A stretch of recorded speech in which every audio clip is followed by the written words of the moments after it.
God tells Abraham in this Torah portion that Sodom was steeped in cruelty and it had to be destroyed. And Abraham argues and pleads and negotiates, and he fights with God for the possibility that goodness still lives there.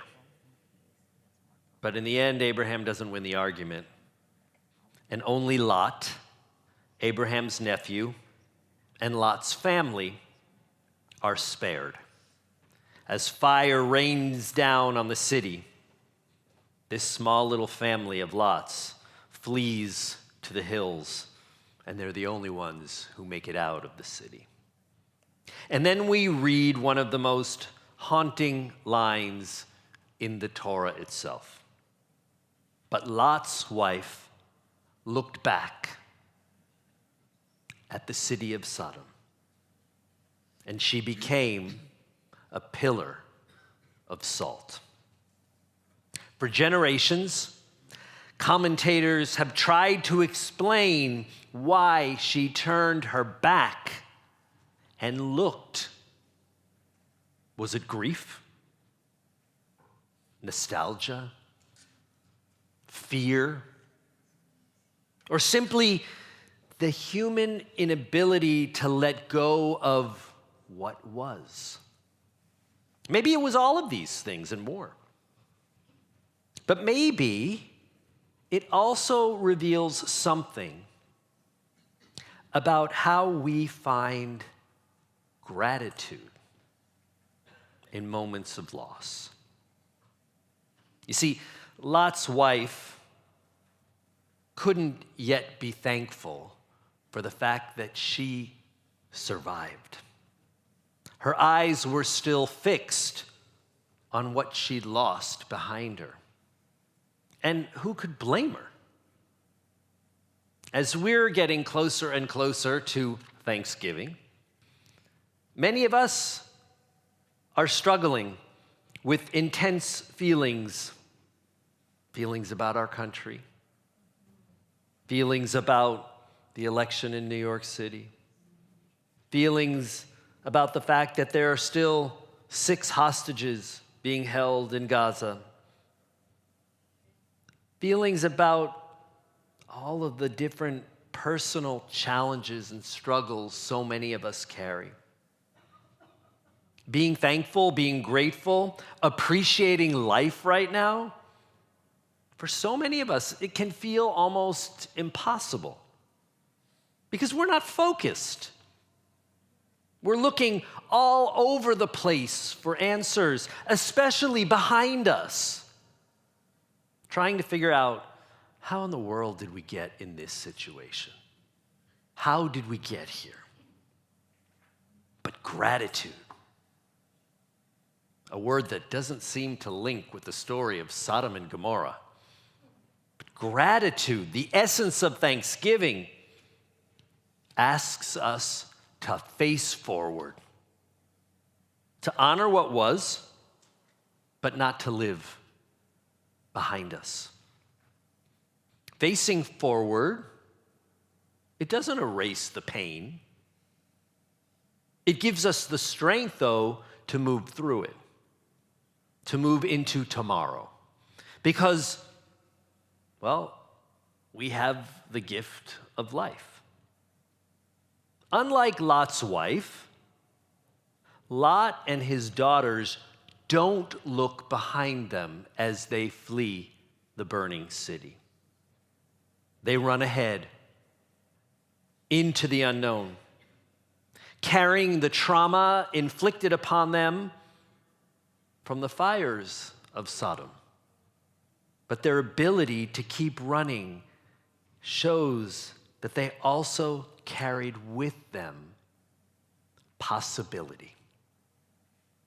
Lot and his daughters teach us that sometimes gratitude begins not with joy, but with the simple realization, my goodness, I survived.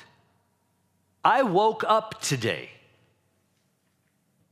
Gratitude begins with the fragile but holy hope that tomorrow might be better. Gratitude begins with taking one step, just one step forward, when everything behind us is burning. This Sunday, we mark 87 years since what we call Kristallnacht, the night of broken glass, when our people's world literally was shattered. Windows were smashed, Torah scrolls were burned, synagogues were destroyed, and Jews were attacked and killed. It was a night when Jews across Nazi-controlled Europe watched the world they knew collapse in flames. And we know that the shattering got worse, unimaginably worse. Yet somehow, we also know that we, as a people, we refuse to become pillars of salt. Even with every reason to look back and ask, why? To look back in such despair that we might give up, we didn't. We looked forward. We rebuilt. Yeah, we carried and we carry the trauma, but we carried and we carry the hope, the courage to keep walking toward life. This, as we've talked about, is the Jewish way. And this is one way that we define gratitude in our faith. And maybe that's why Abraham, our patriarch, rising early the morning after Sodom's destruction, looked out himself toward the city and didn't turn into a pillar of salt. Yes, like Lot's wife, he looked at the ruins, but he did so to observe what had happened, not out of longing for what was. Perhaps he grieved. Perhaps he was disappointed that God took such harsh action. Perhaps he wondered whether his nephew Lot and his family had survived. He took in the facts, what he saw, and then, with great strength, he moved on to build a future, to lead his family forward. That movement itself, that decision to rise, to look, and then to begin again, is in many respects the truest form of gratitude. Abraham, through his actions, teaches us that gratitude, it's not just a feeling. It's an action. It's the daily courage to keep showing up, to build again, to say, there is still something here worth blessing. So this Thanksgiving and in the weeks leading up to it, let's encourage ourselves to really focus on gratitude. Let's remember that it isn't about ignoring the pain or pretending the world isn't broken, because we know it is.